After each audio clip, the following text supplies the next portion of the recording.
परंतु आपके रुकना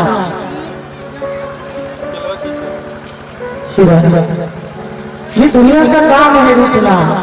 और दुनिया वाले को कितना भी मनाओ महाराज कोई मानता नहीं है। और दुनिया वाले बनाने वाले एक बार मनाने का प्रयास करो और उस रिश्ता में ही मान जाता है। तो आइए हम लोग श्रीधाम वृंदावन की तरफ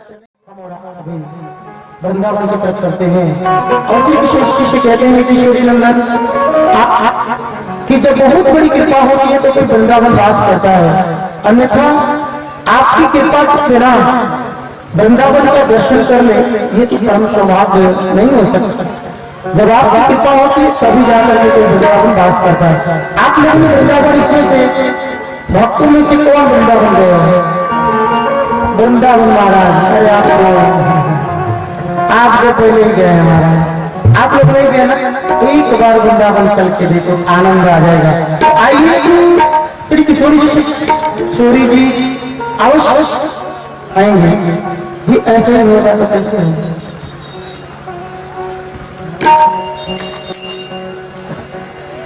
तो क्या कहना है, कैसे मनाएंगे? सुना लगे सारा देश वृंदावन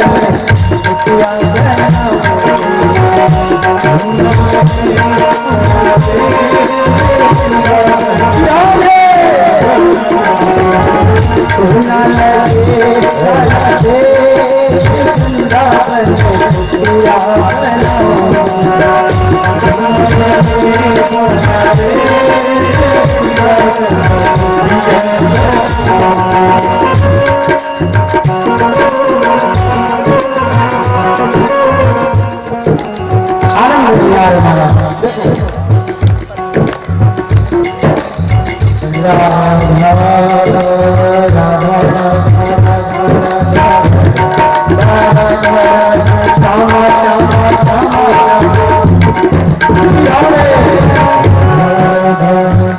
अरे महाराज, आप लोगों ने अभी लगन था तो कितना शादी में नाचा था, खूब नाचा था, वो भी कैसे कैसे गाने पे मारा, क्योंकि सुनने के लायक नहीं है।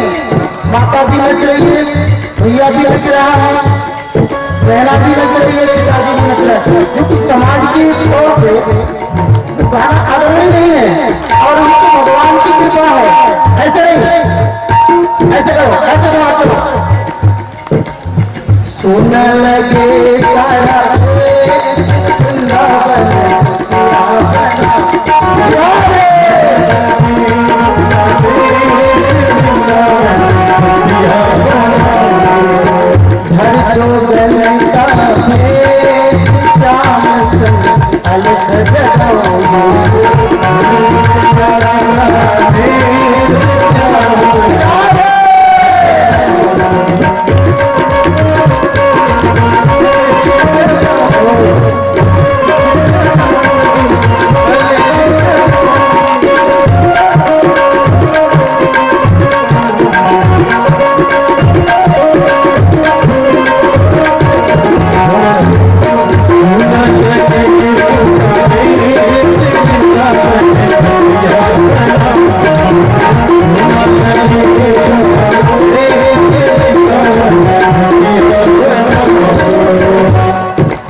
जो इस संसार पूरा ही सुना है, आनंद कहाँ है?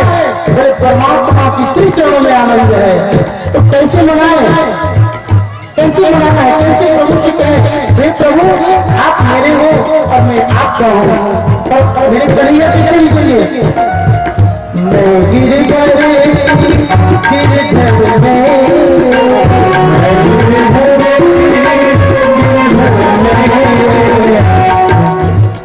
आनंद नहीं आ रहा है, आनंद नहीं आ रहा है तो बहुत कुछ और गाएगा। अरे महाराज, थोड़ी सी जीवन है और इसी में कहाँ लिपट करके पढ़ाई से माया में पड़े हो, तो क्या बोला पड़ेगा? मैं गिरधर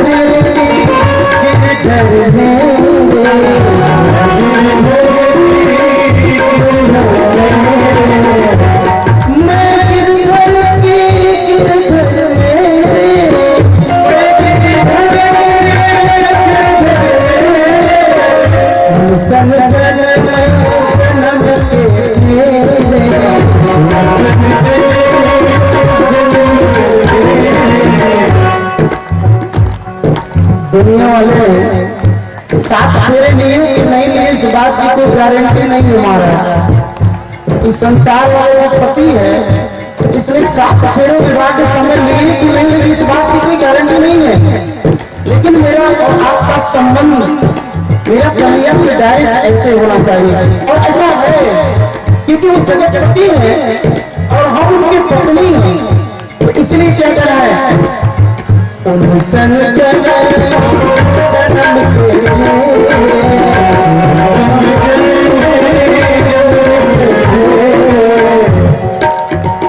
संतन की सारी लेंगे, संतन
श्री राम नाम सत्य है। इसलिए कहना चाहिए कि राम ही नाम एक सत्य है। बाकी कितना भी नाम राम हो और कितना भी नाम को लोग सब होता है तो क्या बोला राम नाम सत्य है। श्री राम नाम सत्य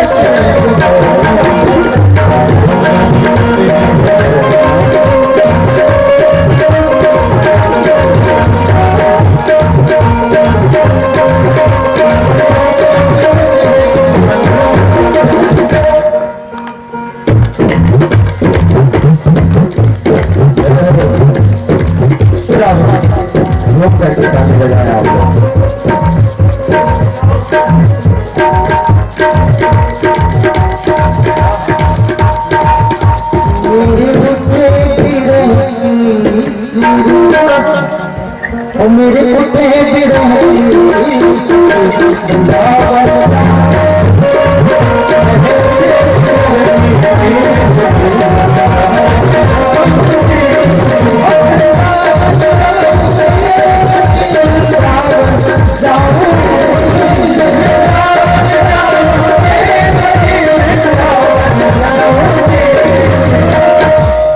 वो मेरे कुत्ते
सर्वप्रथम मेरे परमाराध्य श्री युगल सरकार के चरणों में कोटि कोटि नमन।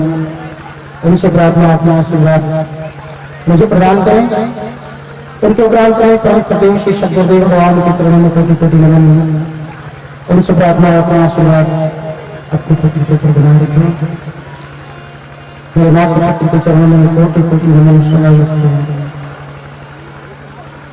अपने पुत्र के ऊपर अपनी कृपा बनाए रखें। स्थान देवता, वास देवता, नगर देवता, इन सबके चरणों में कोटि कोटि नमन। ये अपना स्थान ग्रहण करें। पधारे हुए सभी संत समाज, ब्राह्मण समाज, ऋषि मुनियों के चरणों में कोटि कोटि नमन। कि अपना आशीर्वाद, अपना आशीर्वाद इस रास के ऊपर बनाए रखें। और पधारे हुए मातृशक्ति माताएं, भाई बहन, बाल गोपाल, इनके हृदय में उपस्थित मेरे शैलेश्वर भगवान के कोटि कोटि नमन। तुमसे प्रार्थना अपना आशीर्वाद मुझे प्रदान करें। बोले व्यास जी महाराज की, बोले श्री सुखदेव जी महाराज की, बोले श्रीमद् भागवत की जय। धर्म की जय हो, धर्म का कल्याण हो, गौ हत्या हो, माता की जय हो, माता की जय हो।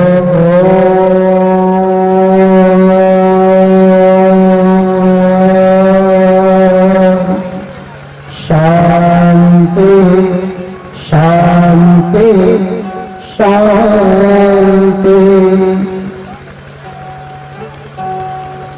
आप सबको मेरा प्यार, मेरा राधे राधे। एक बार प्रेम से बोलना पड़ेगा, राधे राधे। मेरे प्यारे, बड़ा हम सबकी परम सौभाग्य है कि हमें अवसर मिला इस दास को आपके नगर में आप सबकी सेवा करने का। ये हमारी परम सौभाग्य है कि हमें आप सबका सेवा करने का मुझे अवसर प्रदान हुआ है। और आज जो भी ये आपके नगर में इतना सुंदर कार्यक्रम हो रहा है, ये कहीं ना कहीं आप लोगों का एक एक कदम और एक एक प्रयास है कि जिस प्रयास से हम लोग यहाँ तक पहुंचे हैं। और इतना सुंदर कार्य कि जो कि इसकी शब्दों में बयान नहीं किया जा सकता। इसलिए हर स्थान पे यज्ञ अनुष्ठान नहीं हुआ करते, भागवत नहीं हुआ करते, प्रभु की कथाओं का प्रवाह नहीं हुआ करता। ये जब कोटि जन्मों का जब पुण्य एकत्रित होता है तो किसी स्थान पे यज्ञ होने का परम सौभाग्य प्राप्त होता है। हर जगह नहीं होता है। किसी को लगता है कि नहीं ये साधारण बात है, कहीं हो सकता है, नहीं, ये सब नहीं है। ये हमारी सोच ऐसा है, हमेशा सोचते हैं लेकिन ऐसा है नहीं। अब तक हो रहा था, बताओ हुआ क्या। लेकिन जब माँ जगदम्बिका का प्राकट्य उनका हुआ कि नहीं यहाँ पर कुछ होना चाहिए, तो किसी की कंठ पर विराजमान होकर के और वो किसी के माध्यम से कोई कार्य करा देते हैं। ये सब परमात्मा की ही लीला में, करुणामयी लीला है, जिसकी समझने के लिए हम लोगों के पास वो सामर्थ्य नहीं है, वो शक्ति नहीं है कि जिसे हम समझ सकें। देखो महाराज काली माई भी चढ़ गए, तनिक में दुर्गा माई चढ़ेंगे, तनिक में खप्पर वाली चढ़ेंगे। कथा थोड़ा सा राधे राधे। मेरे प्यारे, समय कम है इसलिए ज्यादा भूमिका नहीं बनाते हैं। आइए अपना अपना शरीर रखें और श्रीमद् भागवत कथा आज प्रारंभ हो। और प्रथम श्लोक हम और आप सभी श्रवण करें। और आज से श्रीमद् भागवत कथा का प्रारंभ हो। हमारे स्वामी जी मध्य में विराज और सब मिलकर श्रीमद् भागवत कथा के प्रथम श्लोक उच्चारण करेंगे। और आज इतनी दिव्य अवसर है तो समय है, उसी समय के अनुसार आज समय को देखते हुए कथा को प्रारंभ अथवा संपन्न करने का प्रयास करेंगे।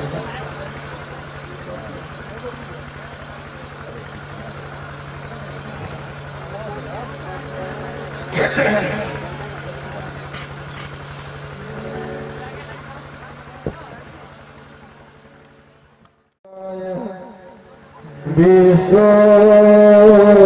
तत्व तापत्र विनाशाय श्री कृष्णाय नमः। वसुदेव सुतं देवं कंसचारूरिमर्दनं देवकी परमानन्दनं कृष्ण वन्दे जगद्गुरुम्। हम उस सच्चित आनंद घनश्याम को सर्वेश्वर को कोटि कोटि नमन करते हैं और उस सच्चिदानंद जिन्होंने इस सृष्टि का सृजन किए हैं और वो सच्चिदानंद जो कि जिनकी चित्त में आनंद हो, एक एक शब्दों में आनंद हो, जिसने आनंद का ही प्राकट किया हो, जिसने आनंद को ही अनुभव कराने का हम सबको अवसर प्रदान करने का प्रयास कर रहे हैं, उस सच्चिदानंद को हम और आप कोटि कोटि नमन करते हैं कि सच्चिदानंद आपको हम प्रणाम करते हैं और ऐसी विवेक दीजिए, ऐसी बुद्धि दीजिए कि हम गा सके आप ही की कथा और आपको परमात्मा ऐसी श्रवण दे कि आप सुन सके उन्हीं की कथाओं को। मेरे प्यारे, एक समय की बात है, नैमिषारण्य में 88,000 शौनकादिक ऋषि ज्ञान यज्ञ कर रहे हैं जो कभी भी खत्म होने वाला नहीं, जो कभी भी समाप्त होने वाला नहीं। ऋषि यज्ञ कर रहे हैं और जैसे ऋषियों ने 88,000 शौनकादिक ऋषि यज्ञ कर रहे थे तो ऋषियों के मन में एक जिज्ञासा थी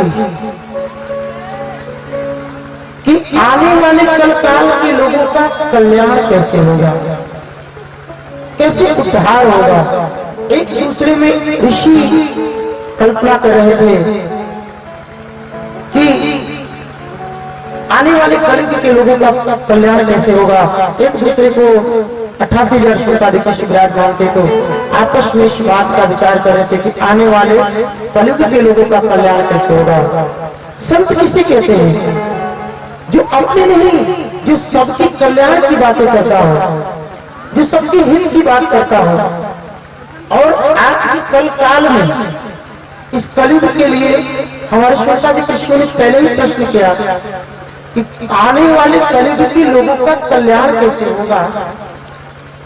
तो आपस में विचार कर ही रहे थे कि श्री सुखदेव जी महाराज का, जो कि गुरुओं के गुरु हैं, श्री सुखदेव जी महाराज जी का आगमन हुआ और जैसे ही श्री सुखदेव जी महाराज जी का आगमन हुआ तो शौनकादिक ऋषियों ने देखा तो श्री सुखदेव जी महाराज जी से कहा, अहो भाग्यम परमात्मने हे केशवानंदनम स्वर्णानंदन नमो नमः। हे श्री परमात्मा, आप साक्षात नारायण के ही स्वरूप हैं, आप कृपा करें। और हमारे मनों में एक प्रश्न है, हे प्रभु, आपका जो ज्ञान है ना, ये करोड़ों कोटियों के समान है। आपकी ज्ञान का हम लोग शब्दों में बयान नहीं कर सकते। हे परमात्मा, आप कृपा करें और आप हमारे प्रश्नों का उत्तर दे करके आप हमें प्रसन्न करने की कृपा करें और हमारे मनों में एक भेद है और इसी मिटाने का प्रयास करें। शौनकादिक श्री शुद्ध जी महाराज की ऐसी अनुकंपा से और परम सदैव शौनकादिक ऋषियों ने कहा कि आने वाले कलयुग के लोगों का कल्याण कैसे होगा। तो श्री शुद्ध जी महाराज कहते हैं कि ये तो हमारी परम सौभाग्य है कि कहीं ना कहीं आप लोगों ने हमें इस योग्य समझा। तो वो कहते हैं कि हरे राम राम राम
तो मेरे प्यारे, उन्होंने कहा कि आप हमें कथा सुनाइए, पर ऐसी सुनाइए जिससे आने वाले कलकाल के कलयुग के लोगों का कल्याण हो।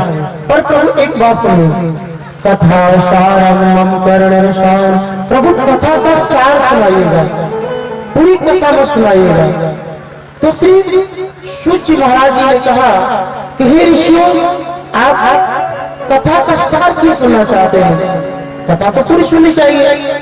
तो श्री सूत जी महाराज जी ने सुनकादिक ऋषियों सूत जी महाराज जी से कहा कि हे श्री सूत जी महाराज, हम कथा सुनना चाहते हैं कलयुग के लोगों के लिए, और आने वाले कलयुग के लोगों के पास समय नहीं होगा, इसलिए कथा को अल्प में ही सुनाइएगा, विस्तार से सुनाइए, कथा को सार अल्प में ही संपन्न करिएगा।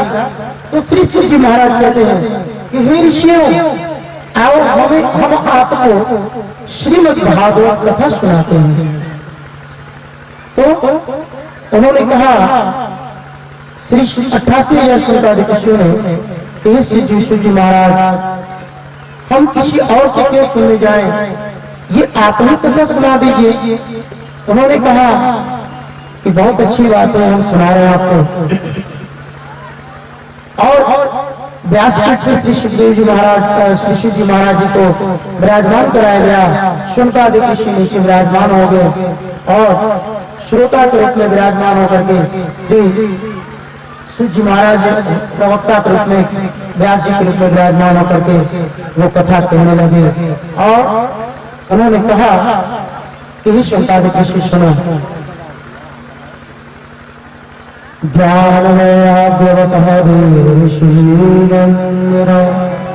कथा सारम सुंदरावदा मंगलाय हरे।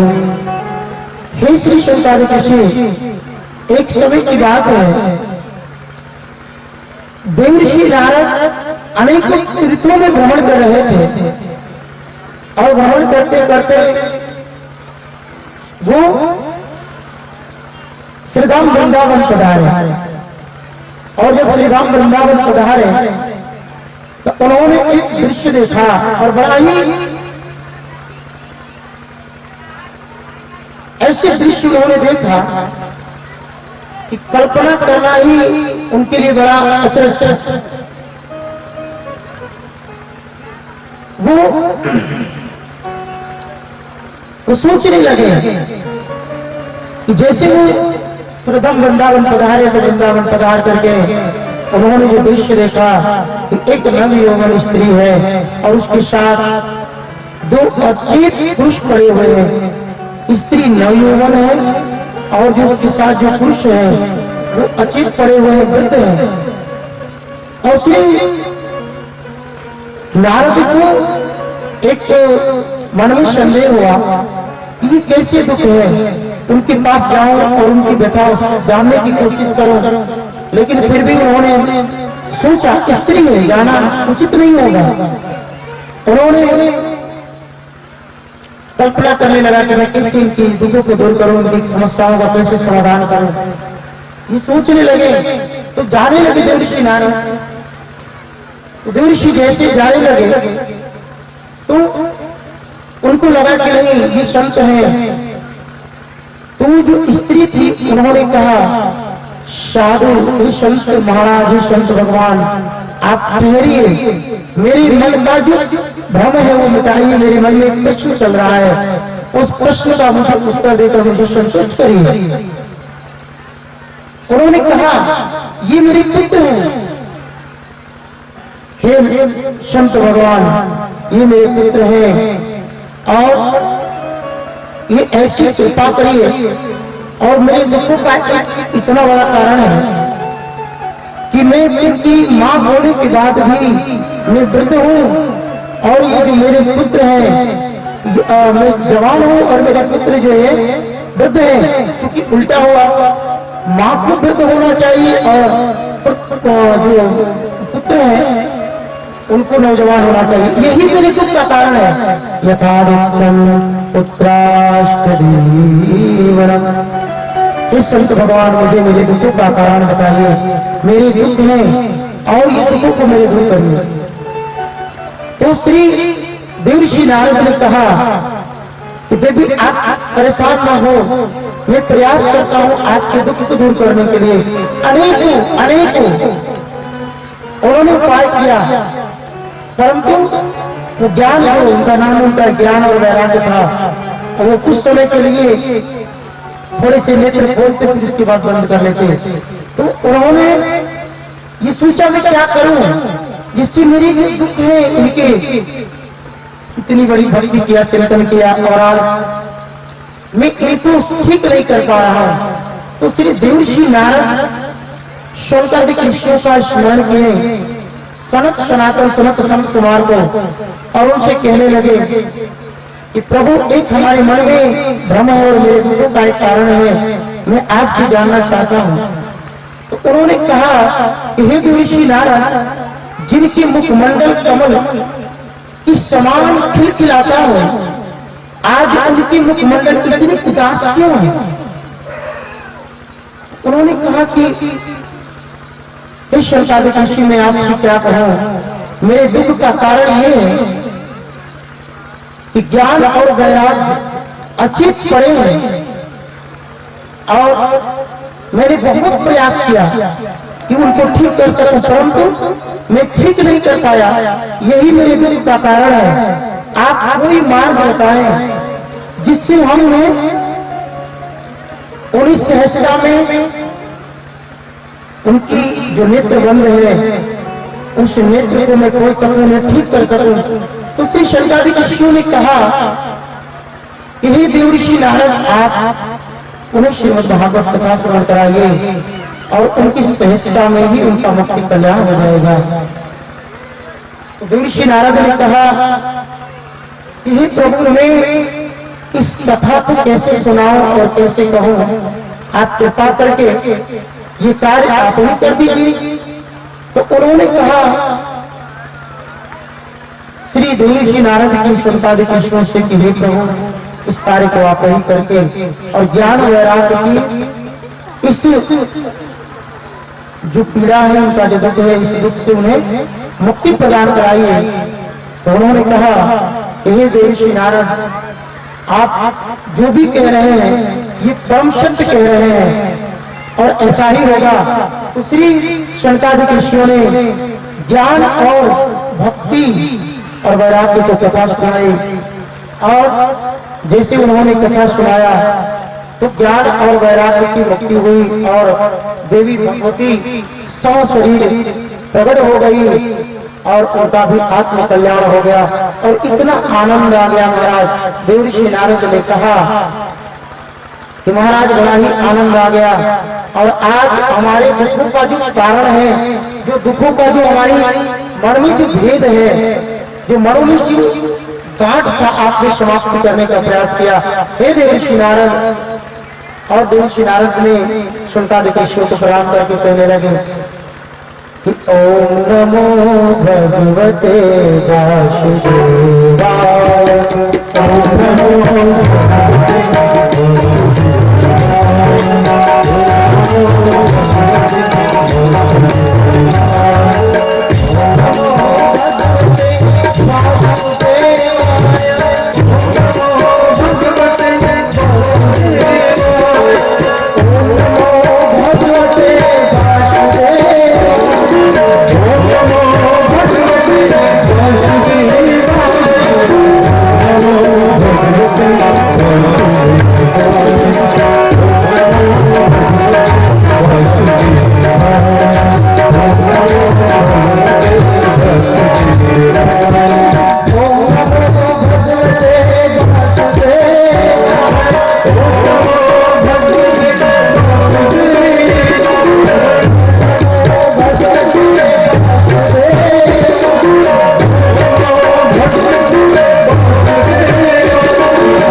एक बार आप यहाँ राधा नाम स्मरण करेंगे तो जितने माता बहनें भक्त वृंद हैं, एक ही बार जितने महानुभाव जितने भक्त जन बैठे हैं उनके जीवन में उतना एक बार में एकत्रित हो जाएगा। इसलिए ऐसा होता है कि कोई संत भगवान के नामों का स्मरण कराते हैं तो इसलिए कराते हैं कि हजारों लोग बैठे हैं और एक बार नाम जपने से जो फल मिलता है वो हजारों के जीवन में एक बार जो बोल देंगे ना तो आपके जीवन में जितने लोग हैं अपने आप उसका फल का भागी बन जाएंगे। मेरे प्यारे, श्रीमद् भागवत कथा जो एक ऐसी कथा है, श्रीमद् भागवत महापुराण सहजता में ये मुक्ति का द्वार है और इतना सुलभता है कि जो एक बार श्रद्धायुक्त होकर श्रीमद् भागवत कथा श्रवण कर ले उसकी सहजता में ही कल्याण हो जाता है। और भागवत 18,000 श्लोकों से व्याप्त है और श्रीमद् भागवत कथा से सुनने से ज्ञान और वैराग्य का कल्याण हो। आप बताइए कि हम लोगों का कल्याण नहीं होगा? बोलिए नहीं होगा कि नहीं होगा? होगा ना महाराज। अरे जो इतने बड़ा पापियों का जब कल्याण हो सकता है, कथा सारम करण रसायनम, जहां कथा की इतनी बड़ी महिमा बताई गई है कि कथा सुनते सुनते वो स्वयं परमात्मा को परम लोक को प्राप्त कर लेता है। तो महाराज ये कैसे असंभव हो सकता है कि नहीं हम कथा सुने और भगवान मेरी बातें न समझेगा और मेरी भावनाओं को न समझे और मेरा आत्म कल्याण, लेकिन हम कथा सुनने के लिए तैयार हो तब न। हमें कथा कम सुनना है और हमें आनंद ज्यादा लेना, मतलब आनंद नहीं सुख लेना है ज्यादा, क्योंकि सुख का साइड इफेक्ट है दुख और आनंद का कोई साइड इफेक्ट नहीं है। तो मेरे प्यारे, कल जो है समय चूंकि 10 उपरांत हो रहा है, तो इसलिए जो है कि कल का समय कथा का महाश्री संदेश देंगे और आज जो है कि इस कथा को आज यहीं से विराम करने का मूल रीजन ये है कि समय कम है और क्योंकि 10 बजा है 12 बजे तक 1 बजे तक रखनी अच्छी बात नहीं है, विलंब भी हुआ कथा, इसलिए इसके लिए आप सबको यही हम कहेंगे कि भाई थोड़ा व्यवस्थित में थोड़ा विघ्न इसलिए होगा, परंतु कल कथा का जो समय होगा स्वामी जी संदेश देंगे, आप जो है कि सुनिए बताएंगे और उसी समय से कल हम लोग कथा में विशेष समय निकाल कर आए और कथा रसपान करें। प्रसंग यहीं से होगा, यहीं से कल हम लोग कथा प्रारंभ करेंगे। थोड़ा समय कल ज्यादा लगेगा क्योंकि आज प्रथम दिन का भी कथा हम द्वितीय दिवस में थोड़ा सा हम लोग प्रयास करेंगे और बाबा भोलेनाथ की सुंदर झांकी निकाली जाएगी जिससे आनंद का अनुभव होगा, क्योंकि वहाँ पे बाबा भोलेनाथ का आनंद का कल समय है, तो इसलिए कल समय निर्धारित किया जाएगा। तो आप सबसे आग्रह है कि आप लोग सही समय पर आप पधारने की कृपा करिएगा, हमारा सही समय आपको बताएंगे। जय जय श्री मुझे तो ऐसा बरदान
मन की इच्छा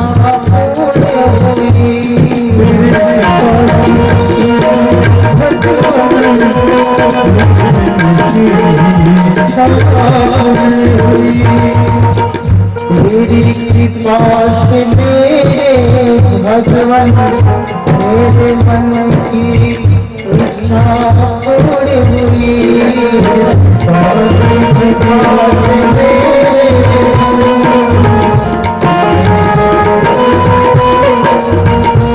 तेरा नाम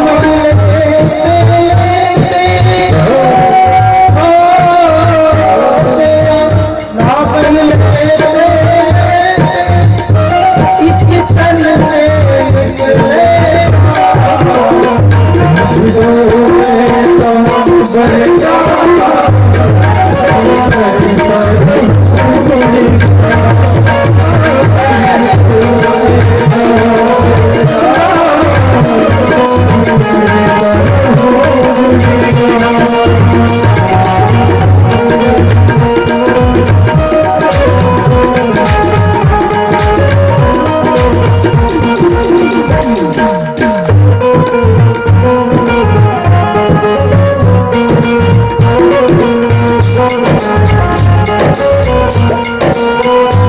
प्रभु की जब बहुत आशीष अनुकंपा उनकी कृपा होती है तो कोई मनुष्य उनके गुणों का गान करने का सौभाग्य मिलता है।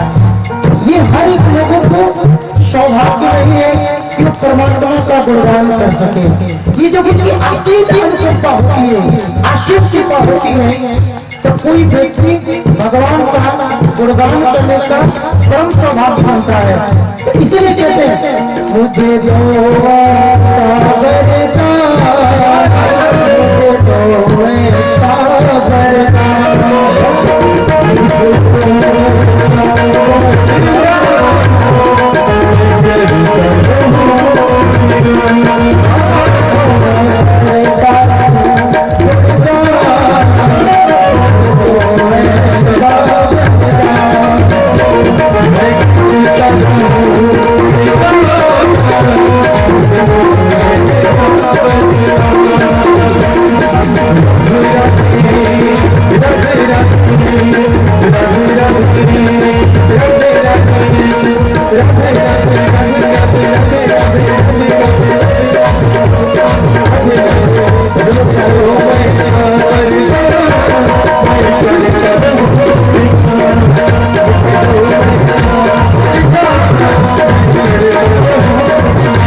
श्री राम राम सत्य श्री राम राम सत्य श्री राम राम।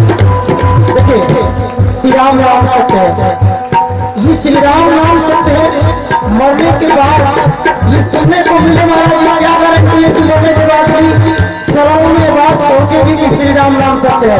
तो इसे तो समझना पड़ेगा कि शरीर में जब प्राण है ये निराकार, ये साकार, ये रूपकार, ये जीता जाता हुआ ये जो शरीर है, और ये जब तक हमें जीते जी ये बात बताना चल जाए कि श्री राम राम सत्य है, तो मरने के बाद लोग पीछे से बोलेंगे फिर भी ये बात समझ में आने वाला नहीं है।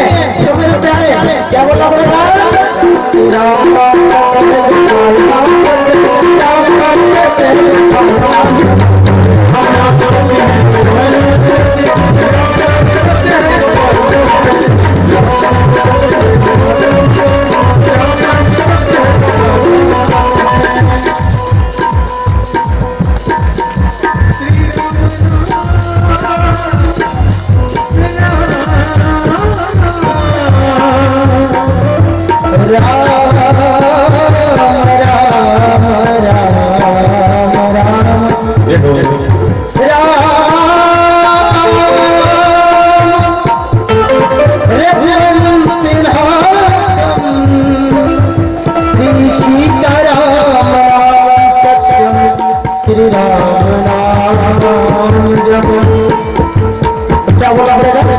श्री राम नाम सत्य है श्री राम नाम सत्य है श्री राम नाम सत्य है जय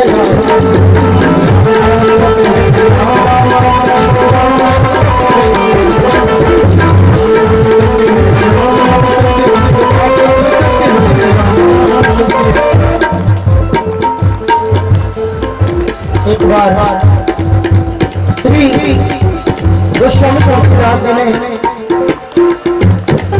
भगवान श्री रामचंद्र जी से पूछा, प्रभु हे करुणा के सागर, ये दास आपसे एक मन में भाव है, ये आपसे में कहने के लिए तो मुझे शक्ति नहीं है, परंतु मन में ये भाव जगा है